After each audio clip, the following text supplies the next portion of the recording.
Enggak. Tapi itu masih berkat secara jasmania. Itu namanya berkat umum. Tapi berkat khusus belum dia dapat. Mengapa? Ya, berkat khusus itu apa? Tuhan Yesus, ya, yang telah diberikan Allah datang ke dalam dunia, ya, mati di kayu salib tadi ganti kita.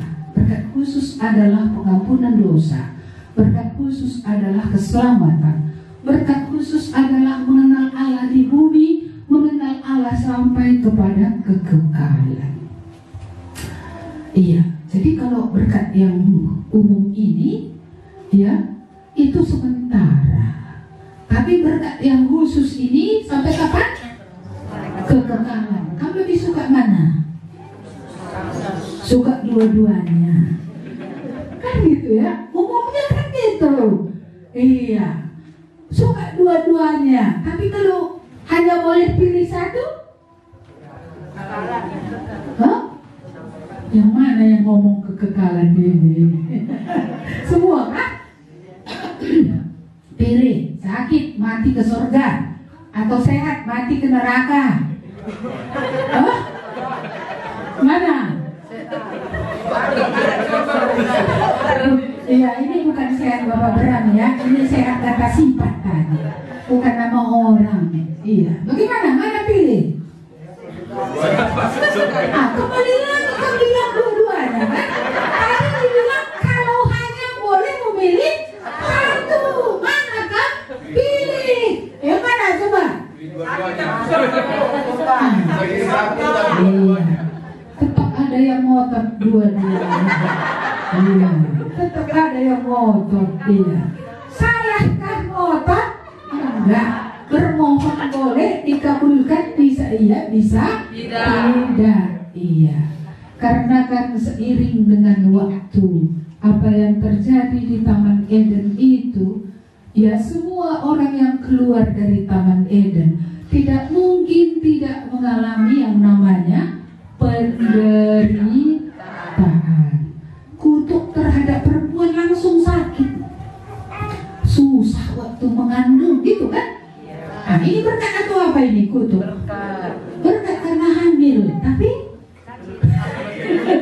susah ya waktu mengandung. Nah, ini berkat dan kutuk. Oke, mana ini? Terus kutuk pertama laki-laki apa? Susah payah cari makan, makanya orang ini capek kali dia. Kasih hati bapak-bapak ini laki-laki ini. Berpeluh dia, yang tumbuh apa? Semak duri. Iya. Tuh suan kak pagi turah sebak. Sebagian nggak semua dalam dibawa pulang, ya kan? Ah, inilah. Jadi bagaimana mungkin kita terhindar dari kesulitan di muka bumi ini kalau itulah ya keberadaan di luar Eden. Kita semua di luar Eden. Kita juga di luar surga. Kita belum pindah ke sana. Negeri kekal yang tidak ada air mata itu selama-lamanya belum pindah. Kita di antara Eden dengan Firdaus, dengan surga. Di tengah-tengah ini semua apa? Pergumulan, air mata, penderitaan, name it. Sebutkan aja, apa saja kamu sebutkan. Semua ada di situ. Kamu dikecualikan? Gak mungkin. Karena kamu masih hidup di bumi yang terkutuk ini. Bukan bumi yang baru, bukan langit yang baru. Jadi gimana? Mau lepas kamu? Gak bisa. Aku gak mau tambah tua. Gak bisa. Lalak bekam pakai krem. Nah. Lalak pun kamu kecil. Tetap proses itu akan terjadi. Bisa dihindari? Enggak bisa. Jadi sakit itu enggak apa-apa, biasa. Jangan stres asal sakit. Ya, bukan karena sakit orang mati. Banyak orang enggak sakit mati kok. Banyak yang sakit kok enggak mati-mati, udah minta mati pun dia berapa kali enggak mati-mati juga. Ya, jadi kita tidak bisa menghindari yang namanya penderitaan.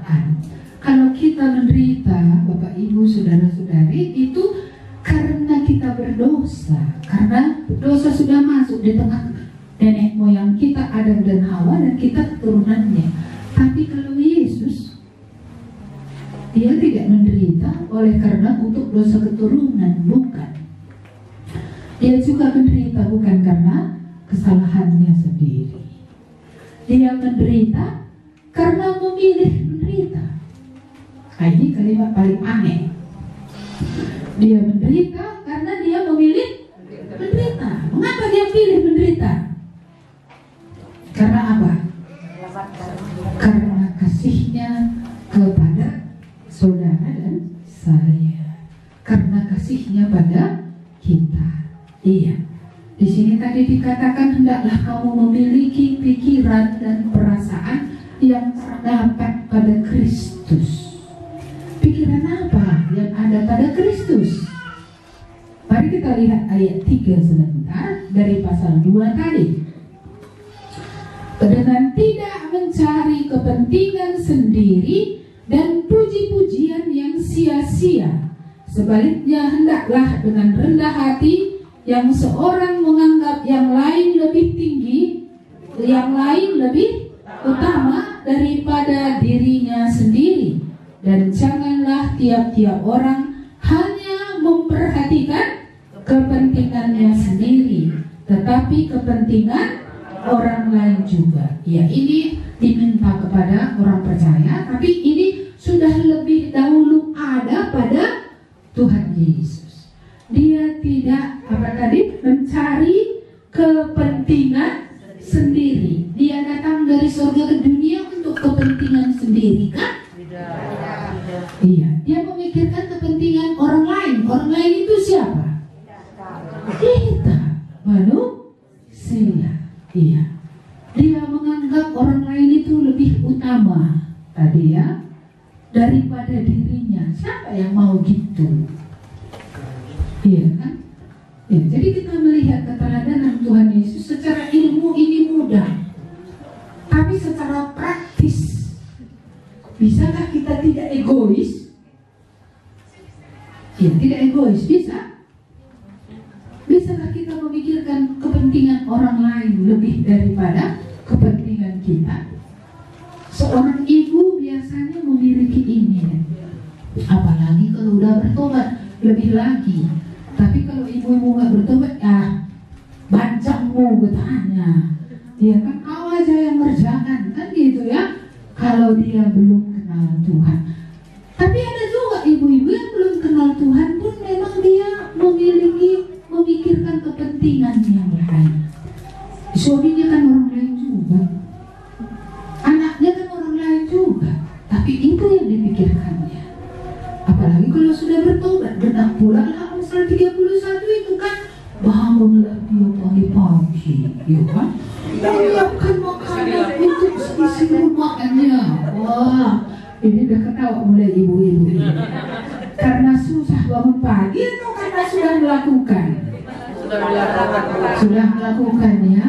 Bangun pagi menyiapkan makanan untuk seisi rumahnya. Dia tertawa tentang hari esok.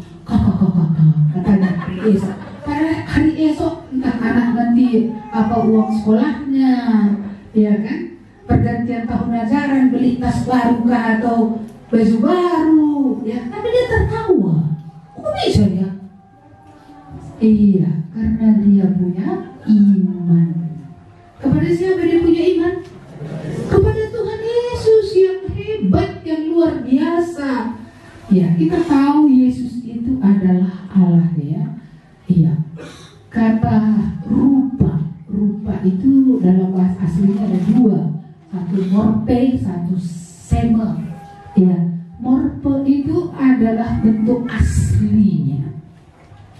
Yesus itu aslinya ya adalah Allah. Ya, ketika dia belum datang ke dalam dunia menjadi manusia, dia hidup dalam glory, dalam kemuliaan di surga. Bayangkanlah kemuliaan seperti apa yang didapatnya di surga. Malaikat-malaikat melayani dia, menyembah dia, ya. Dia sungguh sangat hebat, sungguh sangat mulia.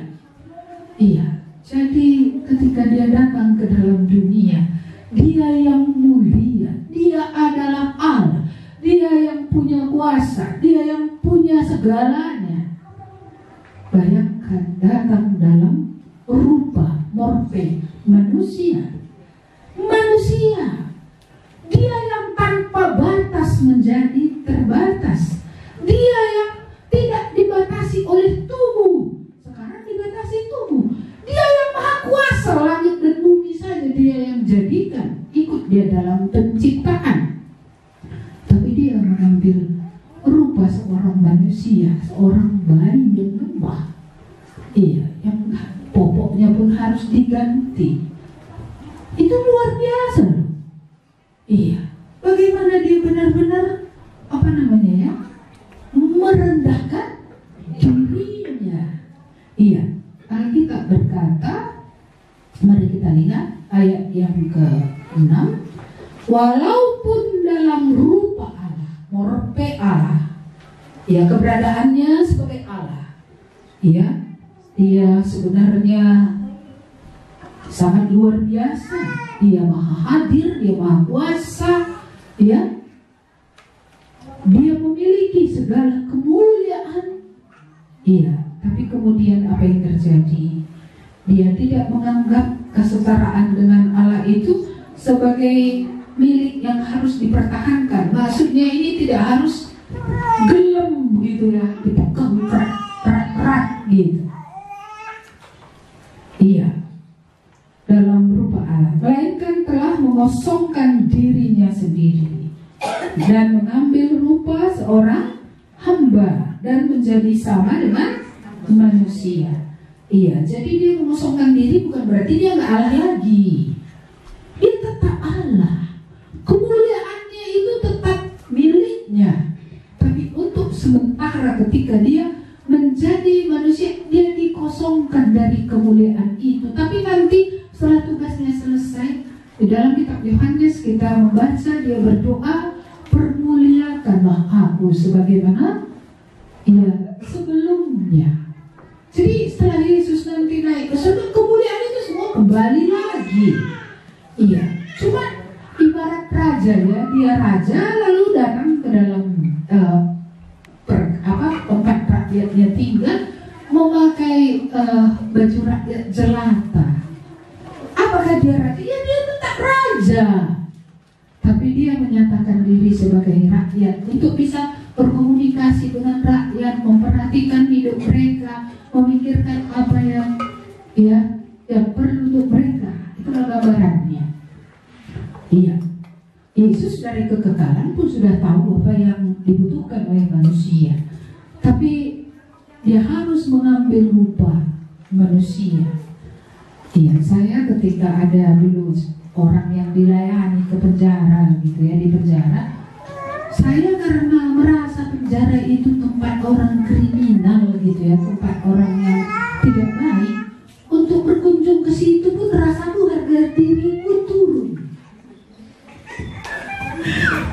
kurasa ke penjara, aduh gitu ya kan. Iya, nggak pengen lah ke penjara walaupun hanya berkunjung. Iya, karena waktu itu saya masih muda, jadi pikiran saya agak sedikit belum dewasa. Jadi saya pikir kalau berkunjung ke penjara aku jadi rendah, berarti keluargaku ada jahat. Iya, karena aku nggak ingin ke sana. Itu masih berkunjung. Tapi bayangkan Allah yang maha mulia, Allah yang maha kuasa, ya kan? Allah yang begitu hebat mengambil tubuh manusia, morpe manusia. Iya. Jadi dia memang Allah, tapi dia menjadi manusia. Dia juga manusia. Iya. Dia mengambil tempat yang rendah. Kalau dibanding dengan kita, lebih rendah lagi dia. Mengapa? Karena tidak ada kita yang lahir di kandang domba. Nggak ada kan? Nggak ada. Iya. Kita kalau di rumah, di kolong bidan, di rumah sakit, iya kan? Iya. Nggak ada di kandang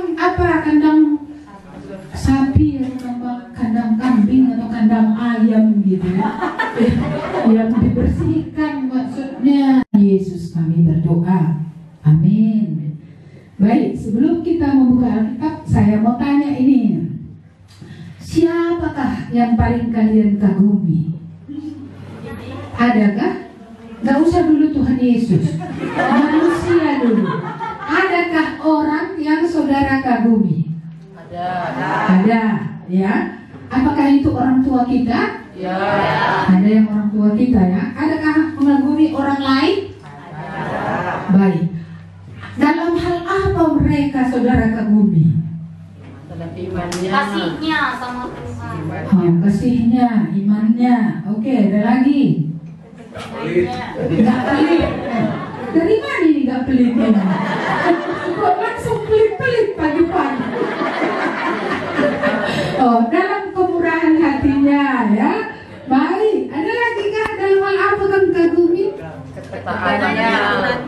Ketekunannya, ketaatannya, apalagi? Semangatnya. Cara masaknya nggak ada kan kagumi? Masaknya kok enak? Itu nggak ada ya? Ada juga. Oh ada. Kalau cara jalannya? Itu nggak ada ya. Kalau model sisir rambutnya, oh ini cantik. Kalau kayak gini itu ada? Nggak ada ya. Oh, jadi berarti di sini nggak ada lagi yang suka bintang film lain ya. Siapa tahu masih ada yang suka bunga begini gitu ya kan? Kalaulah rambutku seperti rambutnya gitu ya kan? Nggak ada ya? Wah luar biasa ya. DKMI Alitia Kepala. Baik. Tentu tokoh utama kalau kita sudah bertobat yang paling kita kagumi siapa? Apa aja yang kamu kagumi coba? Kasihnya. Oh, kasihnya, kesabarannya, lagi pengorbanannya. Tapi aku nggak mau berkorban gitu ya. Apa lagi yang kamu kagumi? Kerendahan hatinya. Oke, lagi. Sabar udah tadi Bu. Ketaatan. Ada lagi? Ketaatannya. Ini di depan bilang ketaatannya ya. Ada lagi? Rela mati untuk kita. Wah, rela mati untuk kita, tapi aku nggak rela berkorban. Iya ya. Kagum kita lihat dia ya. Dia sungguh sangat hebat. Iya. Baik, mari kita buka Alkitab kita. Kita akan melihat dari Filipi pasal yang kedua. Filipi 2. Kita akan melihat dari ayat 5 dulu sampai kita habiskan aja lah 11 ya. Filipi 2 ayat 5 sampai 11. Ya, karena ini nggak terlalu panjang, mari kita sama-sama membacanya. 1, 2, ya.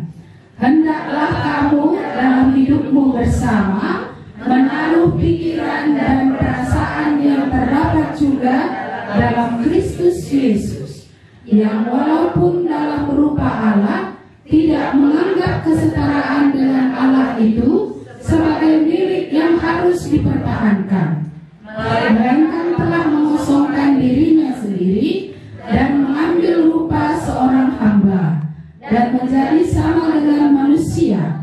Dan dalam keadaan sebagai manusia, ia telah merendahkan dirinya dan taat sampai mati, bahkan sampai mati di kayu salib. Itulah sebabnya Allah sangat meninggikan dia dan mengaruniakan kepadanya nama di atas segala nama, supaya dalam nama Yesus bertekuk lutut segala yang ada di langit dan yang ada di atas bumi dan yang ada di bawah bumi, dan segala lidah mengaku Yesus Kristus adalah Tuhan bagi kemuliaan Allah Bapa. Iya, jadi tema kita yang pertama, kedua lah ya, karena semalam sudah latar belakang. Yesus adalah apa? Teladan. Iya. Di dunia ini butuh teladan. Iya. Anak-anak butuh teladan bagaimana abang-abang yang baik, yang rohani. Kakak-kakak rohani perlu anak-anak itu. Iya. Dan semua memerlukan teladan bagaimana jadi orang tua. Supaya yang belum kawin ini jadi orang tua, nanti dia tahu dia bagaimana jadi orang tua yang benar. Iya, jadi teladan itu sungguh sangat dibutuhkan dalam semua lapisan. Iya, dan di sini kita belajar keteladanan dari satu pribadi yang, iya, namanya adalah Yesus. Saudara-saudara, saya teringat Mahatma Gandhi adalah Perdana Menteri India pada masa yang lalu, dan dia sangat kagum dengan Yesus. Dia sangat sangat mengagumi ajaran Yesus.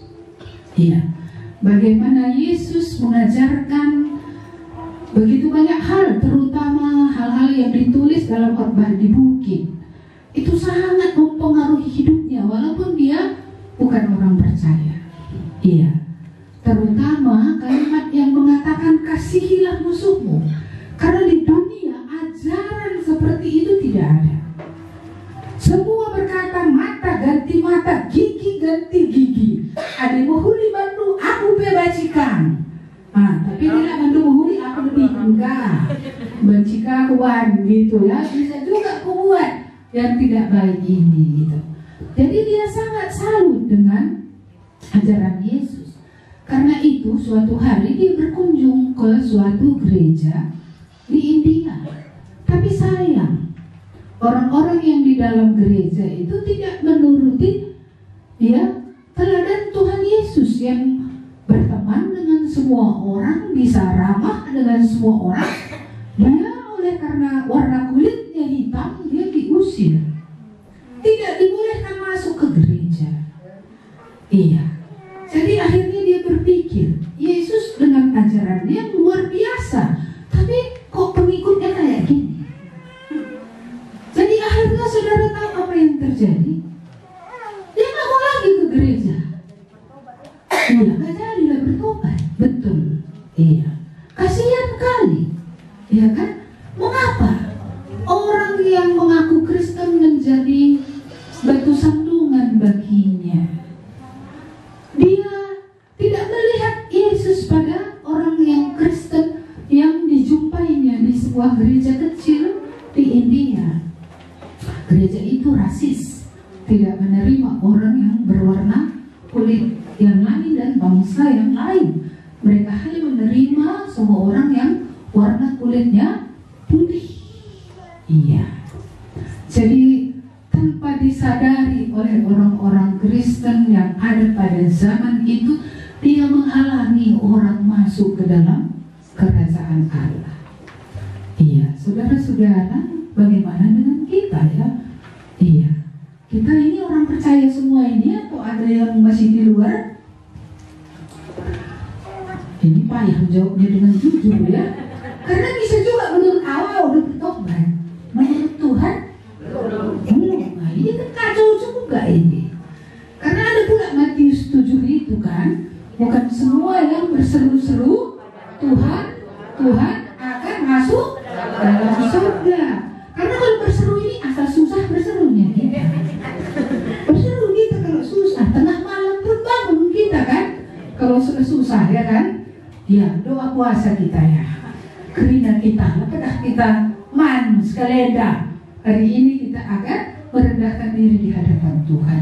Kalau Niniwe pun pakai kain kabung, dia menyesal sama hewan-hewannya semua. Tuhan berbelas kasihan, mari kita berbelas kasihan, gitu ya. Ya, mari kita merendahkan diri, siapa tahu Tuhan berbelas kasihan. Itu udah akan lakukan ya. Iya, jangan-jangan Yesus itu penyelamat Tuhannya dari hal-hal yang apa? Dari hal-hal duniawi. Iya. Karena ada orang percaya. Kenapa? Oh, karena dia memberkati saya. Percaya. Mengapa? Saya tak pernah sakit-sakit sejak percaya Yesus. Ini dia.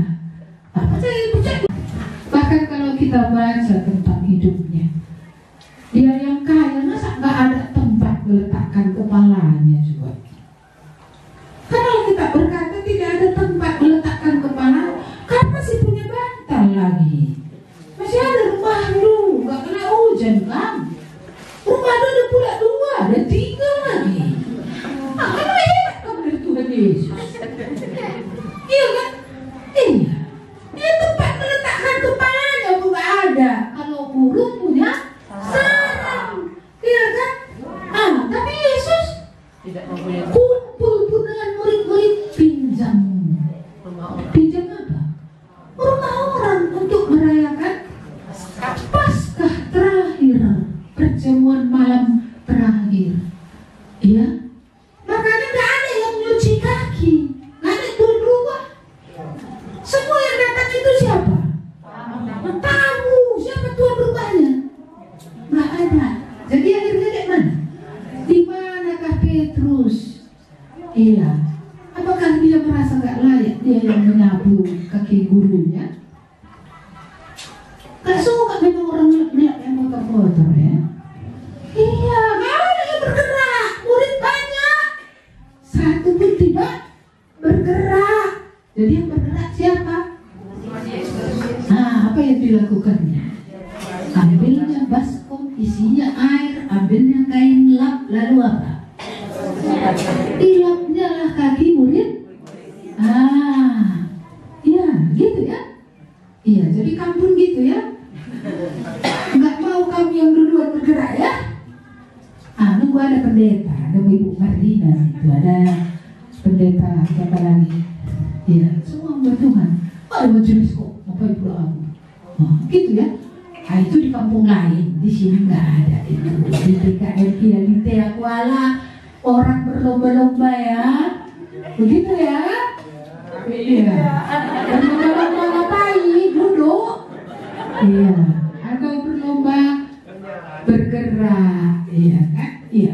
Yesus makanya luar biasa loh. Dalam dia merendahkan diri menjadi manusia. Saya memikirkan itu, saya rasa bahkan lebih rendah lagi dia dari kita. Ya, bukan saja tadi dari segi kelahiran. Iya, dia lahir di keluarga yang sangat miskin. Iya, Yusuf hanya tukang kayu. Iya, hanya tukang kayu. Dan sebagai anak tukang kayu, profesi paling hebat yang bisa dia lakukan jadi tukang kayu. Saya tukang kayu, makanya dia juga buat kayu-kayu kan gitu ya. Iya, itu yang dilakukannya. Ketika Yusuf sudah mati, bukankah dari penghasilan menjadi tukang kayu itu dia menghidupi Maria dan anak-anak Maria yang lain. Iya, ini teladan. Siapa yang mau begitu coba? Iya, di surga kakinya bergelak-gelak. Orang menyembah dia. Di bumi dia yang ngelap kaki orang. Iya, dia yang sungguh-sungguh memberikan dirinya untuk kebaikan orang lain. Dia benar-benar tidak egois. Dia tidak pertewas. Kita kadang pertewas. Aku izin lagi sudah hidupku. Tugasku cuma ini. Enak, bagi juga enak. Ada pun waktu kita lebih, nggak mau kita melakukan lebih. Ada pun tenaga kita lebih, nggak mau kita melakukan lebih. Ada pun pengetahuan kita lebih, nggak mau kita maksimal. Ngeri ya? Ngeri, siapa yang ngeri? Kita yang ngeri nih. Sekalian merawat ke kamban bangku ngeri kita lewat ngeri. Iya. Jadi kita melihat Yesus ini luar biasa. Dia Allah mengambil rumah manusia dan sebagai manusia seperti itu tadi lah. Iya. Dalam bagi saya Yohanes 13 itu, ngapain ini murid ini semua? 3,5 tahun hampir sudah mengikuti guru, masuk ke dalam sebuah rumah. Berkali-kali Yesus bilang, 3 kali dia nanti mengatakan bahwa dia akan mati. Tapi mereka berpikir, siapa nanti jadi menteri? Siapa antara kita. Kita kan ini banyak persaingan murid luar biasa. Siapa terbesar di antara kita? Coba Tuhan Yesus mau mati, dia mikirin siapa terbesar, coba. Apa dipikirkannya Tuhan? Benar juga kita Nabi Yesaya itu. Tentang nasibnya siapakah yang memikirkannya? Gak ada mikirkan nasibnya. Nasib orang aja yang dipikirkannya terus. Ya, jadi kita melihat mereka bertengkar siapa terbesar di antara kita, ya. Nah, sampai orang tua pun ikut terlibat. Ya kan? Orang tua murid bilang apa? Oh, nanti anakku taruh satu sebelah kananmu, satu. Jadi yang lain ini apa? Diskreditkan. Ngeri ya? Ngeri. Iya. Jadi saya kadang-kadang mikir, ngeri kali lah kita gitu. Kan murid-murid ini mewakili kita juga ini. Jangan-jangan kita pun gak pernah memikirkan dia. Gak pernah memikirkan nasibnya. Nasib kita terus dipikirkan.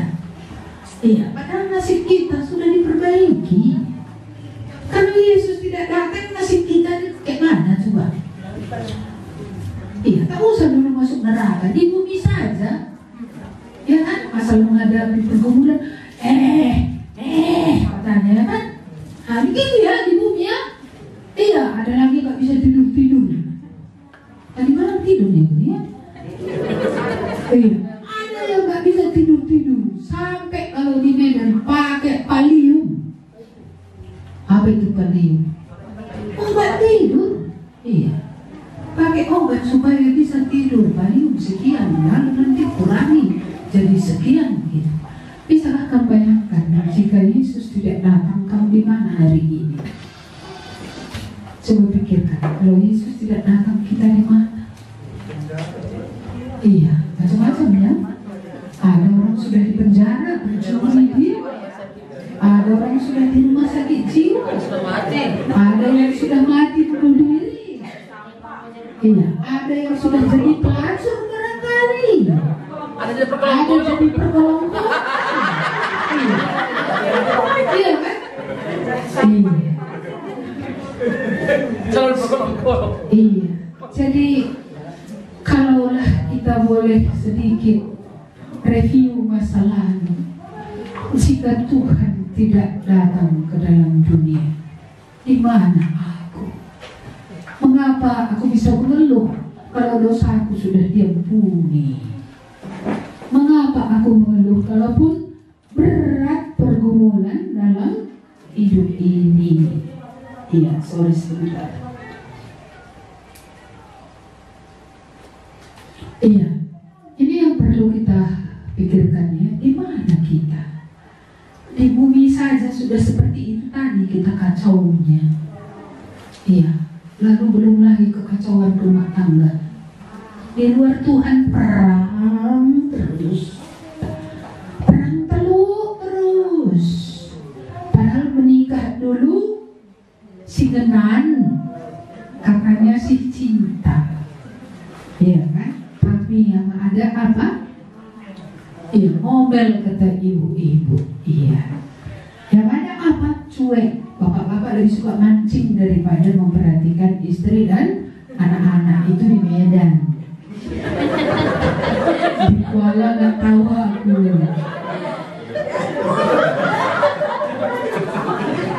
Siapa tahu ada pula di sini kalau mancing aktif dia.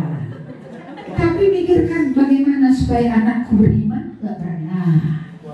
Gak pernah di Kuala ya. Gak pernah gitu di Kuala ya. Atau di Kuala semua kayak gitu.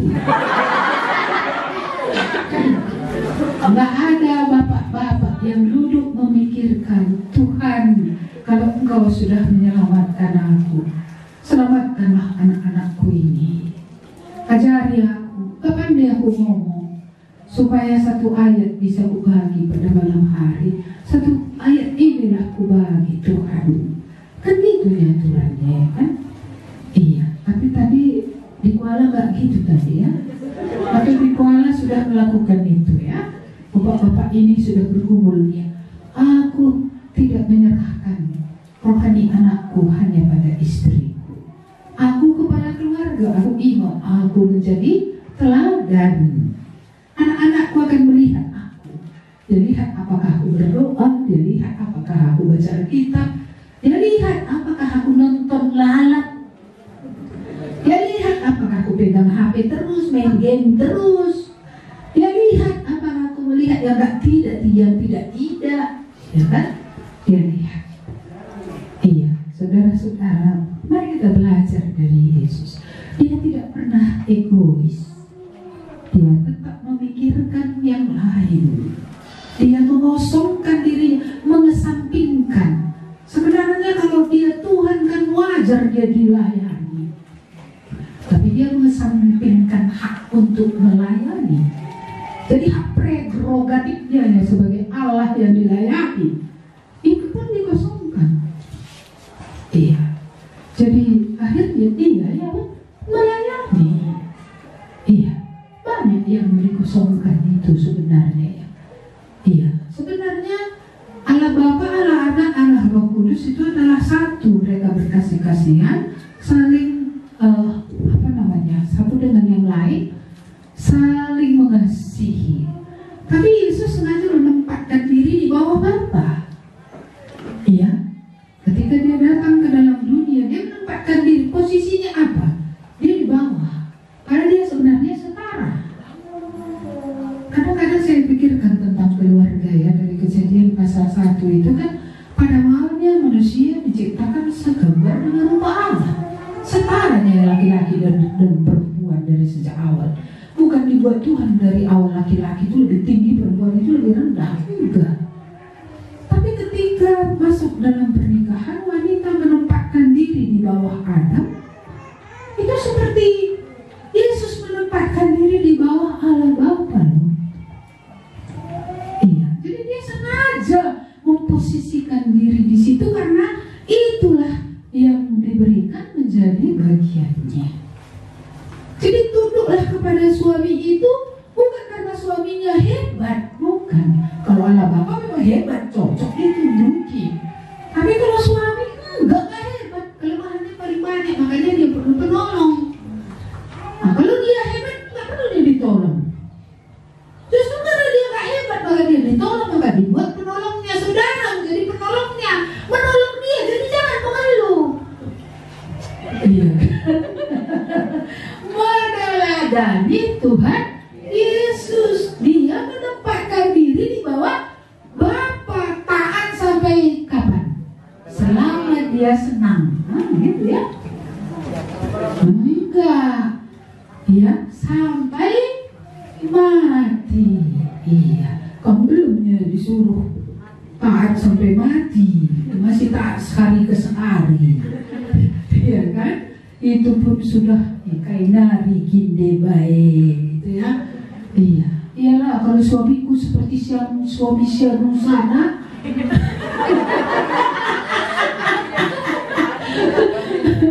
Maulah aku taat gitu ya. Ini lebih berdosa lagi nih. Dia banding-bandingkan suaminya dengan suami orang. Padahal itu pasangannya. Itu pasangan, itu temannya, sama-sama satu kok kayak gini dia. Kalau kerbau tadi ini kan taruh kiri kanan, itu pasangannya. Ini mau dipasangkannya dia dengan contoh orang lain gitu. Kan sudah gak cocok ya kan? Iya, jadi mari kita lihat soal bagaimana Yesus ini tadi tidak mempertahankan dirinya. Ya, dia benar-benar mengambil rupa manusia. Jadi kalau dia yang adalah Tuhan kita, ya penggurunta, dibatanta, ya Allah kita, ya kita harus belajar dari teladannya itu. Ya kita harus belajar, jangan egois.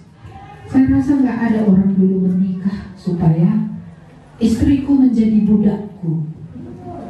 Mungkin karena dulu belum kenal Tuhan. Entah ada juga itu karena ada istilah tukur ini. Maka apa? Udah aku beli kok dia. Jadi kalau dibeli kayak mana? Hati-hati. Dijual pun boleh gitu ya. Enggak, jelas dimanipulasi, dimanfaatkan, direndahkan. Inilah dosa di tengah keluarga. Iya. Jadi nggak cocok sebenarnya istilah tukur itu. Tapi mau apa lagi mau dibuat istilahnya? Iya. Mungkin seserahan. Seserahan itu artinya berkat yang dikasih kepada kali bulu. Nah, kali itu lebih baik. Tapi nggak ada pula orang bilang inilah berkat yang kuberikan. Nggak ada. Iya. Tapi apa? Udah kau besarkan anak dulu, udah kau sekolah kan sarjana bayar sekian. Kalau S2 bayar sekian. Nah, kan betul-betul dibeli. Makanya perempuan jadi nggak ada harganya. Ya, kebudayaan ini sudah membawa perempuan jatuh nomornya, bukan nomor 2 lagi pun. Udah ke bawah kali. Iya, saya senang Yesus mengangkat harga perempuannya. Karena ketika dia bangkit dari para orang mati, dia menampakkan diri bukan kepada laki-laki dulu loh, kepada perempuan. Dan kepada perempuan itu dia berkata, pergilah beritahukan kepada murid-murid loh bahwa dia sudah bangkit. Iya, jadi mengangkat perempuan itu tidak berharga tadi di mata Tuhan adalah berharga. Ini sangat penting supaya kalau sudah kamu merasakan kamu berharga di mata Tuhan, gak kamu tuntut lagi penghargaan dari suami, gak tuntut lagi penghargaan dari siapapun. Cukuplah ya Allahku itu merasa berharga aku di matanya. Cukuplah dia mengasihi aku dengan kasih yang kekal. Jadi dengan begitu kita tidak menuntut hidup rohani kita akan lebih maju. Kita tidak lagi mengeluh, ya. Kita akan lebih berbahagia. Mengapa? Karena Tuhan sudah mengasihi kita. Iya, bagaimana kamu orang rendah hatinya kan? Iya.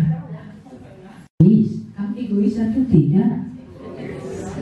Kedua, memikirkan orang lain lebih daripada diri sendiri. Kamu bagaimana? Iya. Aku ngelalak katiku perdia teken. Aku nyamunya terus diperhatikan gitu ya. Iya. Terus perhatikan tapi enggak memperhatikan orang lain lebih dari kita. Iya ya. Iya, tidak mau diperhatikan. Tapi rata-rata orang mau diperhatikannya. Makanya kalau pakai baju dia cantik bajumu ya. Naik kupingnya. Itu kan berarti dia suka diperhatikan. Jadi kalau orang bilang apa? Gak cocok warna bajumu dengan kamu. Nah, coba.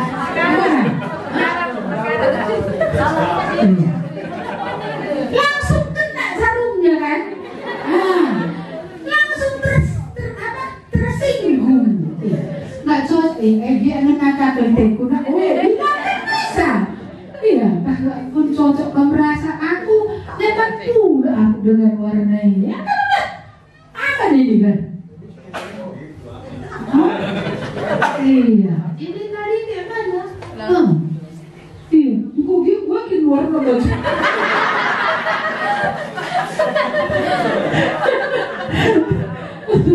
Iya, gua bikin.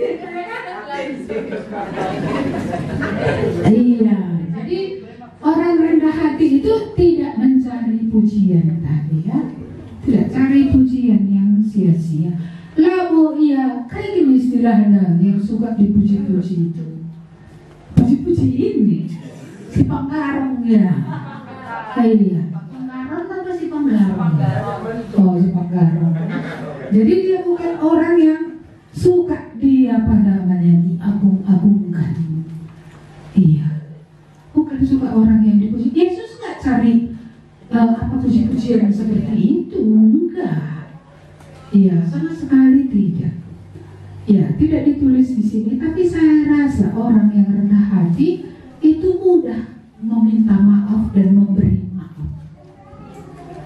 Kamu mudah nggak say sorry? Ya, maaf ya Pak, gitu ya kan? Maaf ya Ma, gitu. Tersalah. Minta maaf salah terus. Maksudnya kayak mana? Minta maaf gampang tapi salah terus. Oh. Iya. Zeralah. Mari kita kembali ke diri. Ketika kamu minta ampun kepada Tuhan, kamu gak pernah mengulangi salah. Kenapa kamu tuntut orang? Kalau dia diulanginya kamu gak cocok, kamu kenapa mengulangi? Kenapa kamu ulangi? Kenapa kamu kembali kepada dosa yang lama? Kenapa kembali ke yang sama? Karena ada orang bilang juga itu sama saya, suami saya, istri saya itu minta maaf lah, tapi lah robah-robah katanya sama saya. Saya tanya, abang kayak mana? Dia bilang, kamu ketika minta ampun sama Tuhan, kamu memang total sudah berubah, gak pernah lagi kamu melakukan hal yang sama. Sikit. Iya, kurasa ukur dia. Iya. Jadi kalau ukur dia kan dia akan menemukan bahwa dia juga belum sempurna. Berapa kalikah kita harus mengampuni saudara kita? Berapa itu? 70 kali 7 kali. Gitu ya. Tapi bosanlah dengar dia minta maaf terus ya. Selama masih bisa minta maaf, itu berarti masih ada hatinya untuk lembut, masih ada hatinya mau berubah. Cuma mungkin dia harus ditolong supaya akhirnya permintaan maafnya itu ya betul-betul nasuha dari dalam hati. Jadi itu akhirnya membuat dia memang sampai kepada benci terhadap dosa. Karena kalau kita gak benci, kita akan tetap ya kembali ke dosa itu. Kalau kita anggap sepele hal itu, kita akan kembali ke situ karena kita anggap sepele. Kesalahan yang sama akan terulang karena kita tidak menganggap itu hal yang sangat serius. Tapi kalau itu serius, ya pasti kita tidak kembali ke sana. Iya, ini saya mendapat berita yang buruk lah. Salah satu dari suami hamba Tuhan kita di Sumatera Utara ini baru seminggu yang lalu ya itu kena kanker tulang. Iya, kena kanker tulang. Saya sampai menangis juga beberapa hari, tapi nggak bisa saya nangis terus. Nggak ada yang bisa dihasilkan dengan tangisan itu. Berdoa, meminta hikmat apa yang harus dilakukan. Tapi masalahnya ketika belum ditemukan penyakit ini, ya kadang-kadang kita sudah memberi nasihat kepada orang ini jangan, nggak didengarkan. Kayaknya aku sehat-sehat saja gitu loh. Bahkan serius menanggapi. Tapi ketika sudah tiba, baru apa saja yang nggak boleh. Apa saja yang nggak boleh. Sebelum penderitaan ini makin hebat juga seharusnya kita tanya dulu apa yang nggak boleh. Bukan setelah datang menimpa silih berganti baru apa yang nggak boleh. Tapi dirawat silaku aja kamu. Ya kalau tidak bisa terima kan sesudah kejadian juga ya baru kita bisa berubah lebih baik. Inilah satu rahasia yang Tuhan tahu. Karena manusia ini tak bisa kadang diajari hanya dengan kata-kata. Sama seperti anak, kita tengok gini kan, ada anak yang cepat sadar. Berubah dia langsung, baru mata nengok. Iya, ada lagi mamanya kasih kode. Anaknya langsung ngerti apa ini kan? Gitu kan? Wah, terus langsung mama kan gitu ya kira-kira ya. Tapi ada anak ambil ini, udah ambil ini mama katanya baru. Tapi ada juga yang memang harus memang dipukul.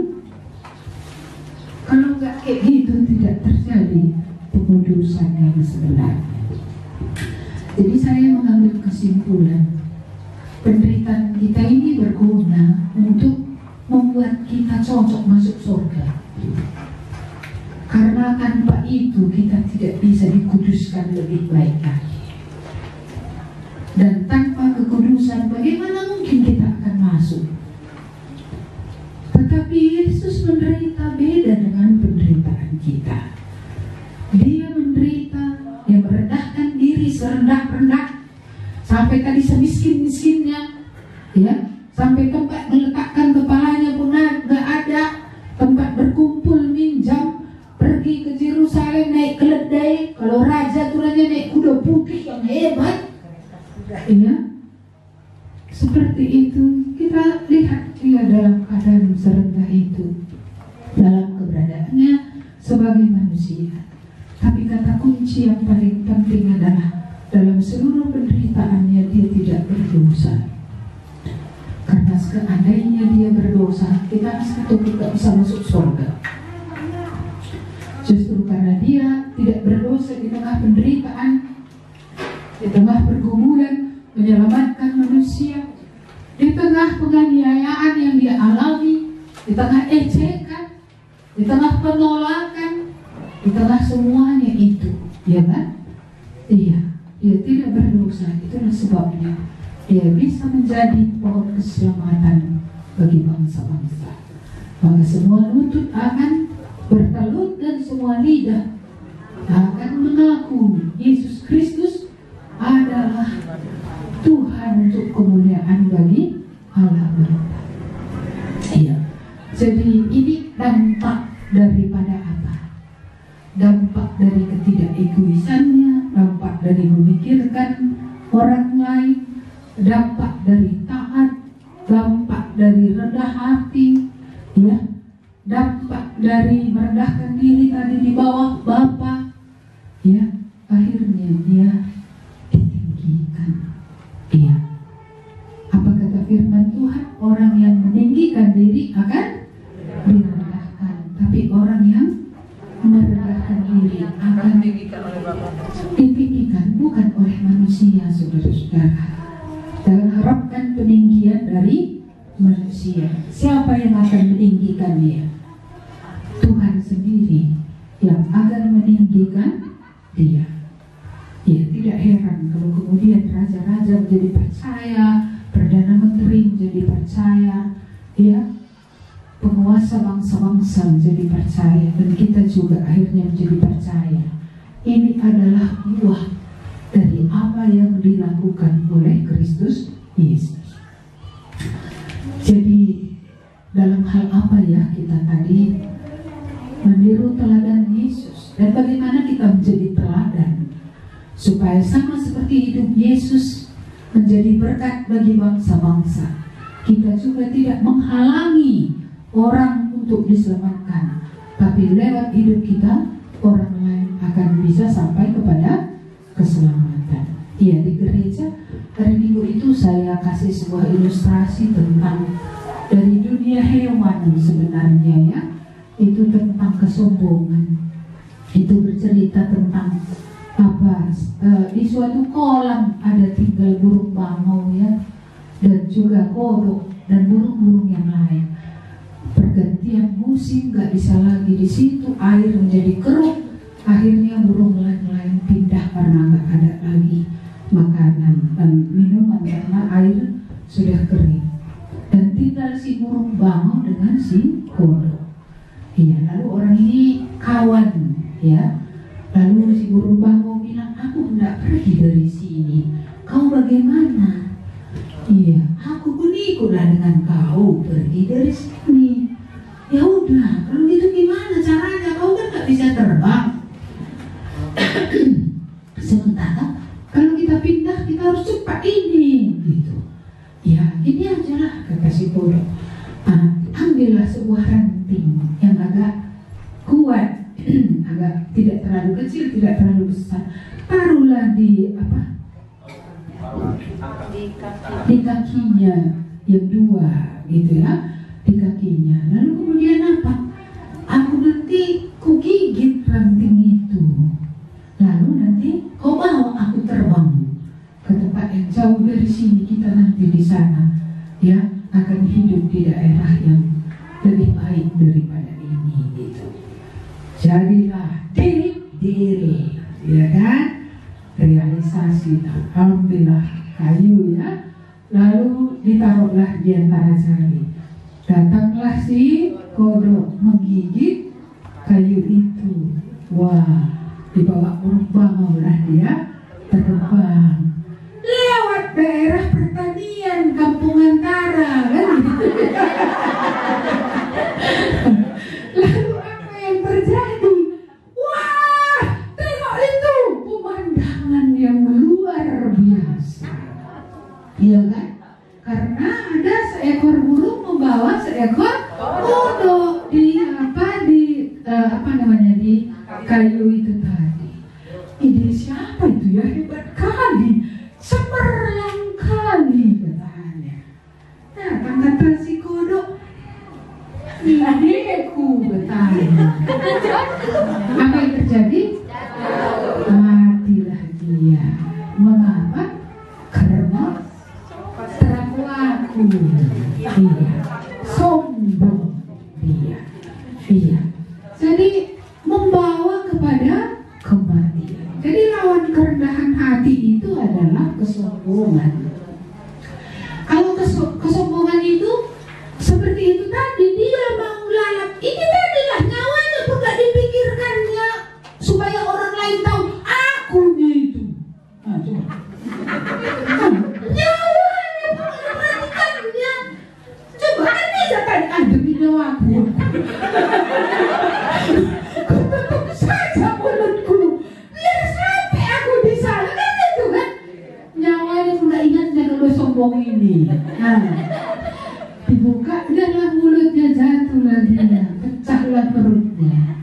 Iya, tak sampai dia di tempat yang baru. Mengapa? Sombong.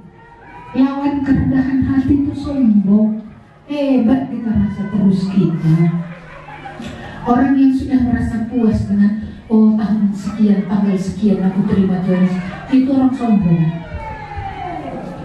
Karena sebenarnya pertobatan adalah langkah awal untuk suatu perjalanan panjang bersama-sama dengan Tuhan. Lalu dia lari, tahun sekian berenak mau kalau ke Tuhan Yesus. Lala. Kesaksian yang baru pun gak ada. Suruh bersaksi. Dulu tahun sekian ada retreat, ku terima dulu Tuhan. Itu cuma pertumbuhannya apa? Gak ada sama sekali. Ini masuk surga tuh gak ini? Saya khawatir ini, khawatir saya. Kenapa? Karena kalau sudah mulai aturannya ada lanjutannya. Baca dulu Filipi 1 ayat 6. Di sini, jadi saya ingatkan bisa nanti 3 jam saya. Filipi 1 ayat 6. Kalau nanti tinggal 10 menit tolong diinfo ya. Jam lagi kok. Masih lama. Filipi 1 ayat 6. 1, 2, ya. Akan hal ini aku yakin sepenuhnya, yaitu Ia yang memulai pekerjaan yang baik di antara kamu akan meneruskannya sampai pada akhirnya pada hari Kristus Yesus. Jadi Tuhan mulai lalu berhenti. Tuhan mulai lalu terus sampai kapan? Sampai Yesus datang kedua. Jadi kalau ada orang bertobat, dia hanya bertobat saja lana. Itu kayak mana? Itu kayak mana itu coba? Di suatu masa, pada waktu itu tersentuh hatiku. Kan gitu ya kan? Lalu kemudian apa? Waktu itu ku akui dosa-dosaku. Selama ini udah begatel memang kurasa. Jadi kok mau enak kok? Ya kok enak itu sudah. Setelah itu kayak mana? Aku hidup terserah aku lagi mana. Yang penting di buku kehidupan. Aku sudah ada. Aku ini warga kerajaan. Aku anggap si begini nol.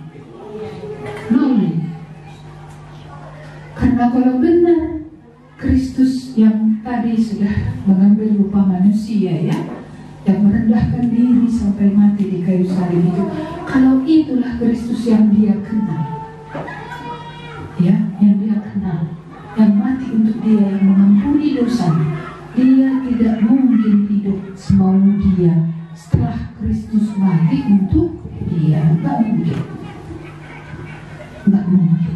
Makanya masih menjadi sebuah pertanyaan besar, kalau tes demi tes yang Tuhan buat ini tidak menghasilkan lulus, apakah benar ini warga surga?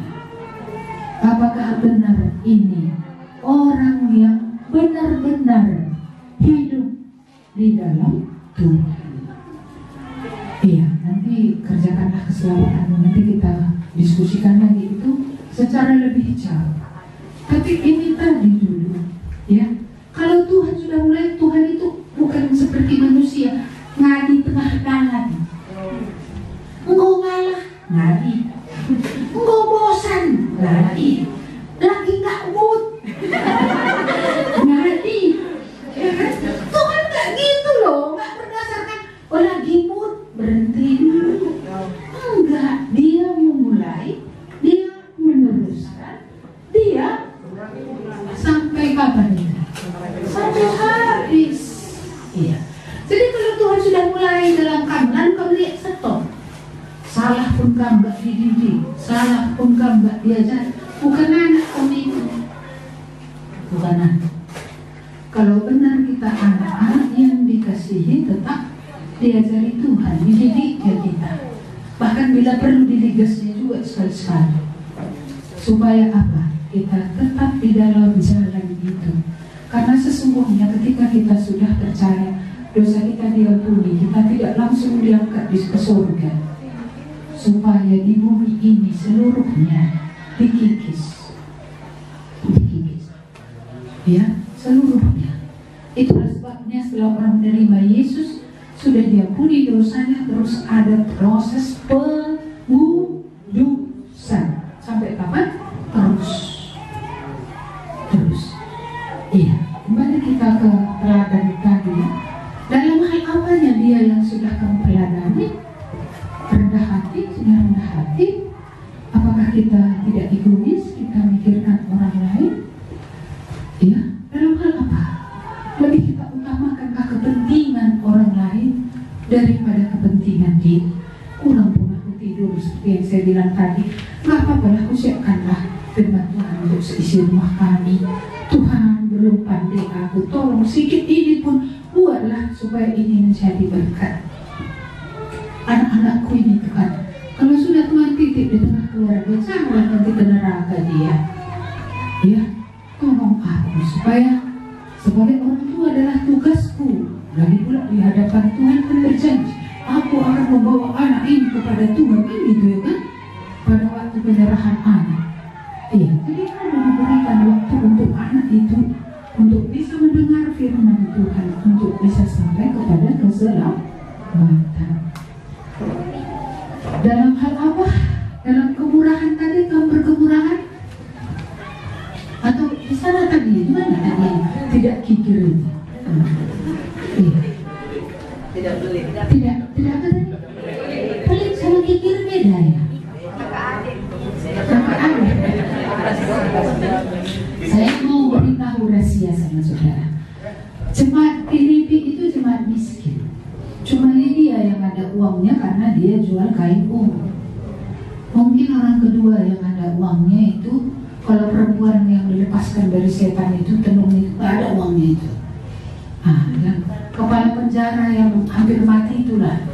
Iya kan, karena waktu itu kan Paulus dan Barnabas kan dipenjarakan ya. Jadi kan mereka menyanyi, upah bumi. Semua dipikir orang ini tahanan sudah lari, kepala penjara mau bunuh diri. Tapi Paulus berkata, jangan bunuh dirimu, kami semua masih ada di sini. Saya rasa dia juga kalau kepala penjara kan pegawai negeri gitu kan. Bahkan Terbatas. Cukup lah. jadi jemaat Filipi itu bukan jemaat kaya. 10 mereka tidak bisa memberi apa-apa kepada Paulus yang melayani mereka. Satu-satunya kesempatan mereka memberi pada dia ketika Paulus sudah dipenjara di Roma. Epaphroditus mengantarkan persembahan yang mereka kumpulkan untuk diantarkan ke penjara di Roma. Iya, jadi tidak kikir karena memang tidak ada. Tidak berkemurahan karena tidak ada. Tapi ketika tidak ada pun 10 tahun kemudian hanya berkat yang diberikan lewat Epaphroditus dari orang Filipina yang menghidupi Paulus di penjara. Luar biasa juga saya pikir. Tapi apa kata Paulus? Aku senang bukan karena persembahanmu itu, tapi tapi berkat yang kau dapatkan karena apa yang kau lakukan itu yang kuutamakan. Kadang kita merasa kalau khotbah persembahan gitu ya kan, supaya beruntunglah ada persembahan juga. Sebenarnya yang beruntung adalah orang yang memberi persembahan. Kepada mereka dikaruniakan karunia rohani yang lebih banyak. Ya, ini kok lari-lari kita dari teladan ke sana ya, tapi nggak apa-apa lah. Tadi karena menyinggung tentang keteladanan ya, karena Yesus ini kan kaya jadi miskin, kan berkemurahan juga begitu ya. Iya, jadi kita melihat seperti itulah sejarahnya. Apa kata Paulus? Bukan karena pemberianmu itu hatiku bersyukur, walaupun dia memang membutuhkan pemberian itu, tapi karena itu mendatangkan keuntungan bagimu secara rohani. Jadi hidup rohani orang yang memberi pasti jauh lebih baik dari orang yang tidak pernah memberi. Apalagi kalau yang berani nelak uang Tuhan. Nelak uang Tuhan. Tahu nelak uang Tuhan? Tahu ya, menurut kita Maleakhi ya kan? Uang Tuhan pun gimana? Dicuri. Maaf ya Tuhan, pakai dulu. Tadi udah ditaruh di amplop ini. Maaf ya, pakai dulu, nanti diganti. Bulan depan maaf ya, sudah habis. Jadi gak jadi nih. Mungkin kita merasa berkat rohani untuk dia makin dalam. Gak akan tumbuh kasihnya kepada Tuhan karena kasihnya hanya sama uang. Iya, gak akan tumbuh kasihnya. Gak akan tumbuh kasihnya sama manusia. Gak akan tumbuh. Mengapa? Karena dalam hal mamon nazir gak lulus. Mamon adalah hal terkecil yang bisa diberikan. Lebih sulit memberi diri daripada memberi uang. Nyawa atau uang? Sama kamu udah semua uang ini. Asal nyawa aku masih ada. Kan gitu ya kalau perampok datang. Ambil semua, ambil. Asal nyawaku ini jangan kau ambil. Berarti lebih berharga nyawa. Uang juga gak berani gas. Bagaimana lagi kau memberi tenaga dan nyawa? Gak ada itu. Nonsense, kosong. Iya, kosong gitu. Iya, makanya apa kata Paulus tadi? Pemberianmu itu bukan itu yang paling kuhargai. Akibat pemberianmu itu terhadap hidup rohanimu itunya yang kuhargai. Iya, karena engkau akan semakin mendapatkan berkat-berkat rohani dari Tuhan. Coba kamu taat, lalu lihat dalam hal uang tadi ya, manajemen uang. Kita tahu Tuhan sumber segala uang. 100% uang itu bukan milik kita ya, itu Tuhan punya langit dan bumi, Tuhan punya segalanya. Napas kita pun dia punya, semua yang ada pada kita dia punya. Jadi kita memberi kepada Tuhan 1/10 itu sebenarnya bukan memberi, itu adalah perjanjian bahwa dia adalah sumber segala-galanya dan apa yang ada pada kita berasal dari dia. Di atas itu baru memberi. Tapi yang 90 ini bukan suka kita makanya. Karena kita hanya penata layan, itu semua dititipkan sama kita. Pertanggungjawabannya akan diminta oleh Tuhan. Bagaimana cara kita mengelola yang 90 ini? Iya. Bagaimana cara kita mengelolanya? Kalau kita mengelolanya dengan salah, ini pun nanti harus kita bertanggungjawabkan. Ya, jadi harus mengelolanya dengan benar. Jangan mama asal ada lihat ini beli, asal ada lihat ini beli, gitu ya kan? Iya. Jadi ini pengelolaan yang sisa itu pun pertanggungjawabannya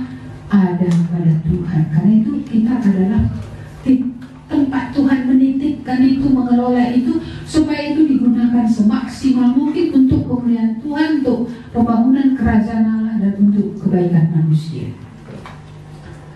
Iya, jadi ini harus sungguh-sungguh kita pikirkan. Jadi kalau Yesus rela dari kaya menjadi miskin, ya kita tidak kaya, ya. Tapi bagian Tuhan jangan kita curi, ya. Bagian yang Tuhan taruh dalam hati kita, berikanlah itu. Iya. Puji Tuhan, kami sudah menyelesaikan gedung gereja yang ada di Pertumbukan. Gak besar memang, tapi lumayan lah, karena jumlah kita juga di situ gak banyak. Tapi gereja itu sudah selesai. Sudah berapa minggu lalu kami mengucap syukur memasuki gedung yang baru itu gitu. Itu biayanya dari mereka saja. Dari gereja induk di Medan itu berapa persen ya gitu. Iya. Berapa persen juga. Lebih banyak dari mereka. Gereja jemaatnya sedikit. Jadi apa yang menjadi kuncinya saya rasa adalah memberi sesuai dengan pimpinan Tuhan. Tapi perpuluhan memang bagian Tuhan, itu jangan dicuri. Kalau yang lain tanya Tuhan. Kalau Tuhan bilang kasih, ya kasih. Kalau Tuhan bilang itu gak usah kasih, ya gak usah kasih. Iya, mengapa kita merasa Tuhan harus minta-minta sama kita? Langit dan bumi tumpuan kakinya, emas dan perak miliknya. Sorga saja dari emas murni jalan-jalannya. Mengapa orang berpikir bahwa Tuhan mengemis? Tuhan tidak pernah mengemis. Iya, saudara-saudara, kalau kita boleh mengambil bagian dalam apa yang Tuhan perjuangkan, itu adalah sebuah kehormatan. Dan kesempatan itu tidak banyak. Iya, makanya saya senang dengan persembahan minyak seorang janda itu yang mengurapi Yesus dengan minyak yang mahal itu. Karena kesempatannya hanya itu. Dan dia telah menggunakan kesempatan itu dengan baik. Maka firman Tuhan berkata, apa yang dilakukannya ini tetap akan diingat. Karena dia sudah menyiapkan penguburan Tuhan. Ketika Tuhan masih hidup, dia sudah meminyaki. Ketika mati, tidak sempat lagi diminyaki.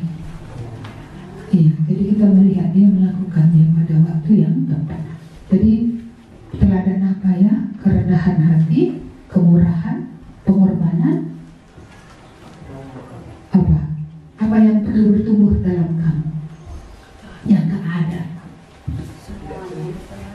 Yang sudah ada? Iya. Semua sedikit. Kasih pun sedikit ya. Asal bagi ukur hilang kasih gitu ya. Iya.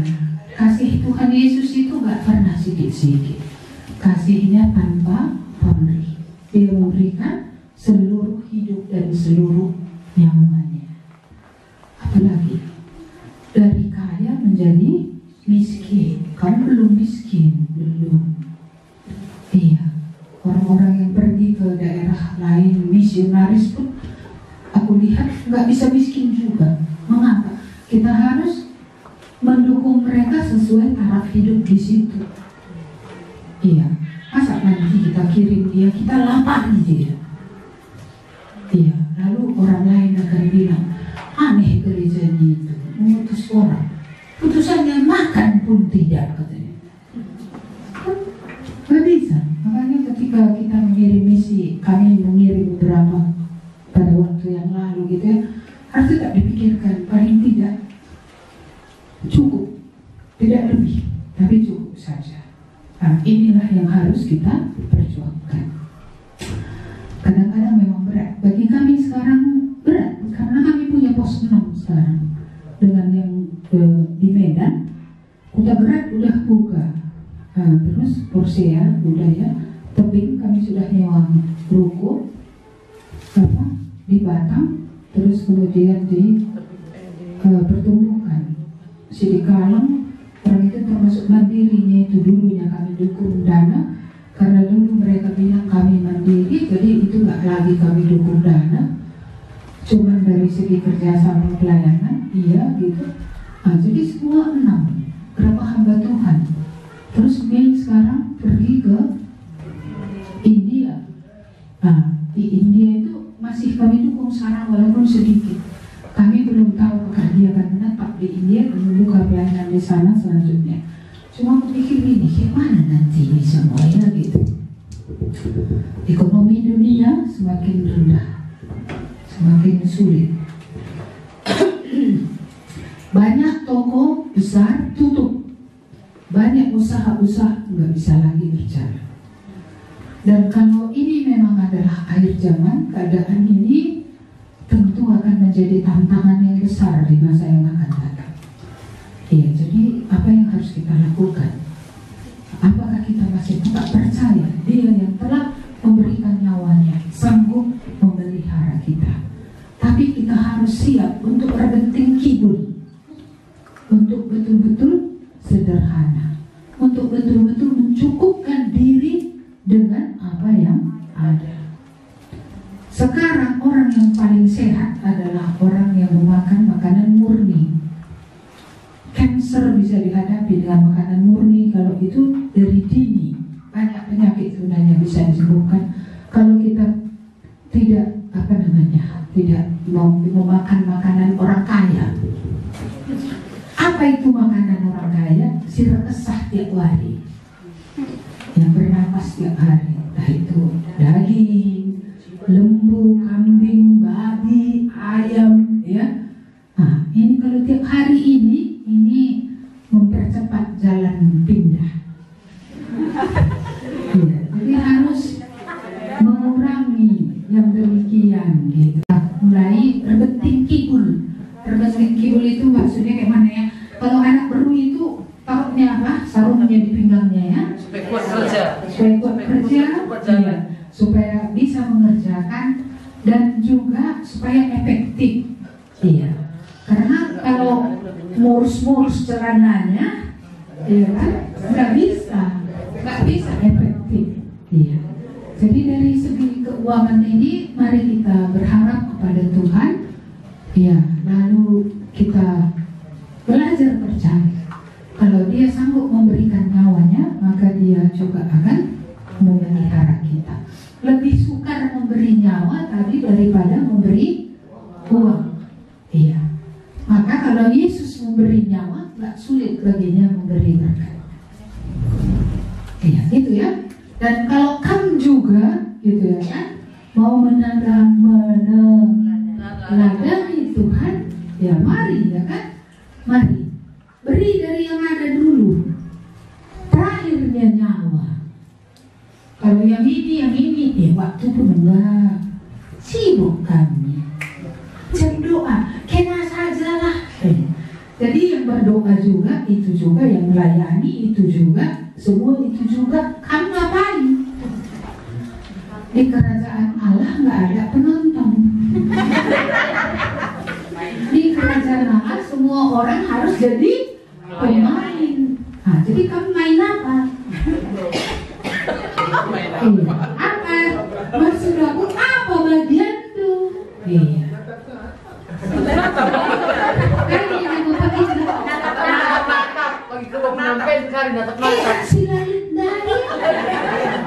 Itulah yang Alkitab bilang tidak ada. Masih ingat perumpamaan terakhir lainnya yang diberi dia sekian talenta? 10, 5, 2, 1. Setiap orang paling tidak punya 1. Mungkin saudara diberi 2, mungkin 5, mungkin 10. Kalau natak-natak yang satu itu apa terjadi? Hai hamba yang jahat. Nah itu ya kan, bentarkan hamba yang jahat ya nadai tetangga. Kemana dibentarkan? Iya, tempat yang paling gelap dan dalam. Jadi natak-natak ke tempat gelap.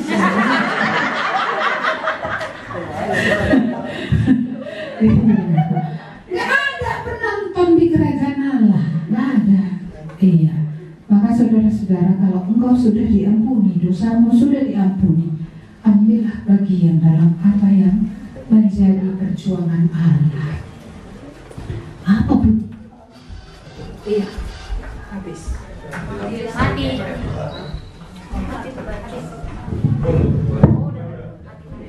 Yes. Iya. Ambil bagiannya. Iya. Jangan ibu pendeta khotbah dia lagi nyapu gereja. Dia lagi yang masang kursi. Enggak Nggak lagi bu kalau Nggak lagi. Nggak, aku kan Pesan mengingatkan aja.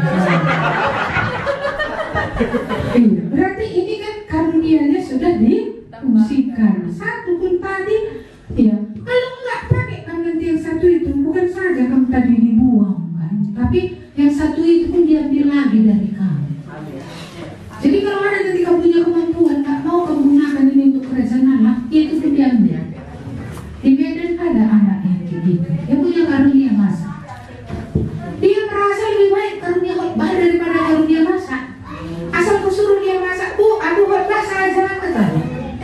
Kau bilang sama dia, nggak sih itu bagianmu. Bagianmu ini masak. Kalau kau masak semua enak, semua beres. Gak ada orang belum nggak enak hari ini. Semua bilang mantap. mantap. Nah, terakhir dia nggak mau. Terakhir kayak mana? Dia mau di mimbar. Nggak ngerti orang. Dia nggak ngerti orang. Bayangkan itu. Terus karunia masaknya itu dia ambil. Ketika dia disuruh masak sekarang keasinan lah, entah apa saja.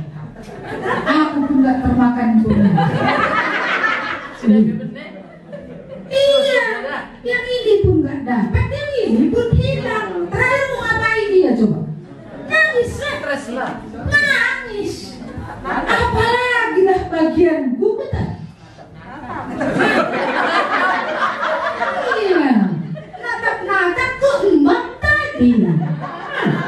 Nggak boleh tadi jadi kerbau penampen. Iya kan, yang natap-natap ini nggak berguna di hadapan Tuhan.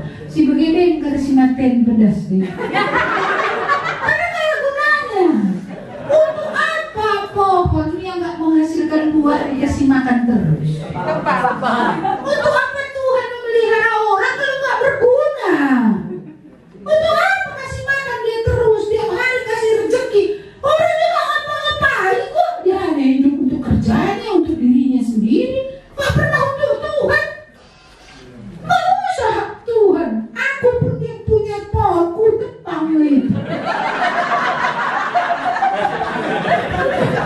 Kutuk-kutukku berbuah tak berbuah ngapain di kebunku? Ku beli lagi tai apa, tai kambing untuk pupuki dia. Itu pun dia nggak berbuah. Beli lagi obat. Iya, supaya berbuah tak berbuah ku tebang. Ku tebang. Jadi apakah pikir Tuhan mau melihara kamu terus kalau kamu nggak berguna? Coba hidup hanya untuk game saja. Hidup untuk nonton yang enggak aja, nonton film sampai tak ngapain lah nggak tahu aku. Kamu pikir Tuhan mau? Tuhan itu nggak bodoh loh. Iya, dia telah memberikan nyawanya untuk kita. Dia mau kita hidup untuk dia. Mari ya meniru teladannya. Berkorban itu gak pernah ada ruginya kalau dalam kebenaran. Gak pernah ada ruginya. Itu akan mendatangkan yang baik. Tanpa pengorbanan Yesus kita gak bisa selamat. Tanpa pengorbanan kita orang lain gak bisa selamat. Saya sudah perhatikan kami buat seal, buat camping. Itu dananya banyak minta ampun. Iya, banyak. Untuk tidur saja mahal. Pindah tidur tempat orang itu aja sudah mahal. Masih syukur juga kami kan punya tim masak, grup tim masak. Tim masak ini selalu bersedia. Lumayan. Kalau nggak ada grup tim masak kayak waktu ini kan kami buat retreat pemuritan. Beli makan di luar untuk apa? Seperti kalian ini juga lah, beli makan dari luar untuk makan.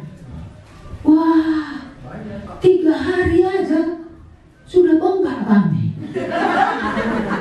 Banyak kali pengeluaran. Ya kan, kalau untuk tidur di penginapan, makan, sarapan padahal 13.000 cuma. Apa namanya? Makan ayam 30.000 terpaksa kalau yang kampung. Kalau ayam bodoh 20. Iya. Seperti itulah. Kalau ikan 20 juga.